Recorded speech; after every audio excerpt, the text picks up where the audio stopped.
Okay, folks, I'm back again, and this time it's for music, not films. This is going to be a response video to a contest. Well, I'm entering a contest. Okay, this is a guy from the vinyl community who is holding a contest. The title of which is "Does Jazz Suck?" He wants us to answer that question, yes or no. Of course, my answer is going to be no, but anyway, I found this guy's channel through another vinyl community member named Randall Nelson, whom I just subscribed to. I found his response video came up in my feed, response to this contest. So I went to the original source. The guy who's doing the contest, his name is Steve, and his channel name is A is for Alice, B is for Bob, C is for contest. I'm not making that up. That's the name of his channel. Anyway, the story goes that Steve acquired this box set that had music with John Coltrane and Miles Davis. And he tried it out, doesn't like it, so he wants to give it away. So that's why he's having the contest. Does jazz suck? Apparently he thinks it does. I don't know. But how do you answer that question? How do you ask that question anyway? So let me tell you how I fell into the world of jazz. Well, it started out when I was a kid watching old movies from the 1940s and 30s on TV back in the 60s. The big band sound, I fell in love with it. I love it to this day. And my parents had a stack of 78 records about this high. A lot of classic artists like Benny Goodman and the Dorsey Brothers, Glenn Miller, Charlie Spivak, um, the Andrews Sisters, Betty Hutton, all this really great 1940s music. And I play that stuff incessantly. So that's how it all got started. And I was pulled farther into the jazz sound as opposed to the big band sound from television. By watching Peter Gunn on television, and then picking up this album later on, which is fantastic music by Henry Mancini. So that's another big influence. Also, when I was a kid, back in my lost youth, I started playing the cornet when I was in grade school. I played until the end of high school. I don't know why I chose a cornet instead of a trumpet. I have no idea, but it made me love that sound, and I loved Al Hurt, so I've had this album most of my life. Also, this one, which has all of his big hits, and it has one of the most beautiful versions of Stella by Starlight that I've ever heard.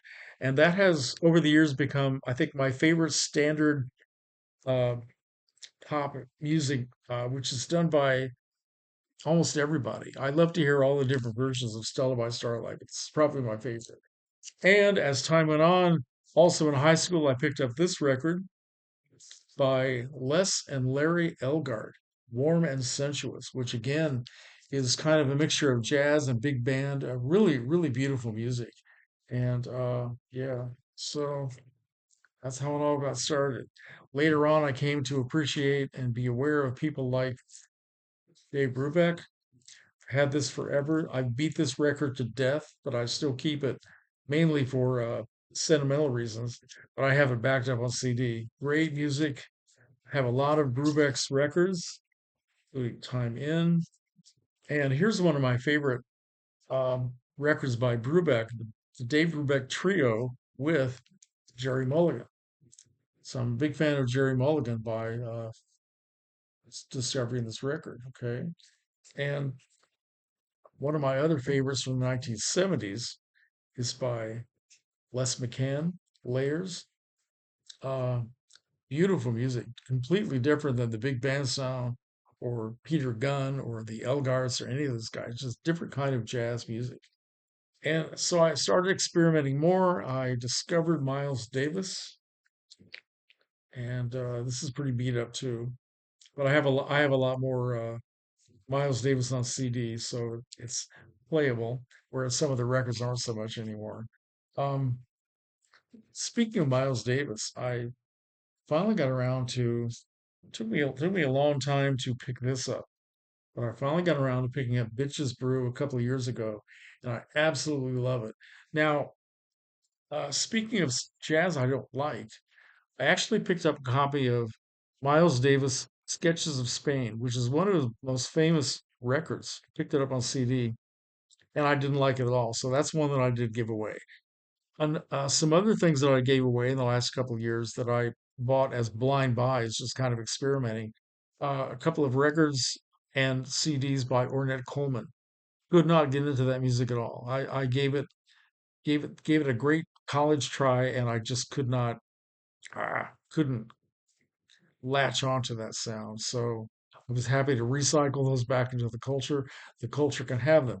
I also one of my favorite records for a long time is Return to Forever, featuring Chick Corea and the beautiful voice of Flora Purin, Joe Farrell, Stanley Clark, Ayrton Moreira.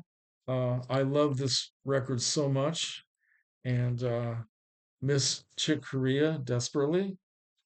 I also discovered John Coltrane slowly but surely, and I've had this for a very long time. A Love Supreme, plus some other things by him. And yeah, big fan of John Coltrane. But I would say that my number one favorite jazz artist is John Abercrombie, the guitar player. And I've done a video about John Abercrombie's music, so I won't talk about him anymore. But this is my number one album of all time, John Abercrombie's Characters. Okay, so but Randall Nelson in his video, he mentioned the soundtrack to this movie about Chet Baker. It's called Let's Get Lost, and I have the movie. Wouldn't mind having the soundtrack, but this is a really great film all about Chet Baker. I've only started to get into Chet Baker in the last maybe 7 or 8 years. So his old music is new to me, and this is a fantastic documentary all about Chet Baker in the last year of his life, doing another tour, series of interviews, and not only with him, but also with the people who worked with him and his ex-wives, his children. It's very personal, and it has a lot of film clips of the old Chet Baker, well, I should say the young Chet Baker back when he was becoming famous, and talking about his struggles with addiction and recovery and all that sort of thing. But, but it's amazing because close to the end of this movie, he sings a song called "Almost Blue," which I believe was written by Elvis Costello. I could be wrong about that, but I'll have to check on that. Almost Blue, and it just has a close up of his face while he's singing this very emotional song, and it'll break your heart because this man, you're seeing his ravaged face, his eyes, which are kind of very dead, kind of dead looking, but his voice is perfect. It's almost as though the ghost of the young Chet Baker is haunting him through the sound of that voice. It will just break your heart. But yeah, great film, and I like Chet Baker very much. I have a couple of things to show you here. Have this nice compilation, cool jazz, several albums included. And I also picked this up a while ago at a flea market. This is My Funny Valentine, Chet Baker. So my answer to the age-old question, does jazz suck? Is no, it doesn't. But it's all subjective. It all depends on what it is that affects your mind and your heart. And yeah, so that's my response. So Steve, thanks for the contest, and I hope I win. Take care, folks.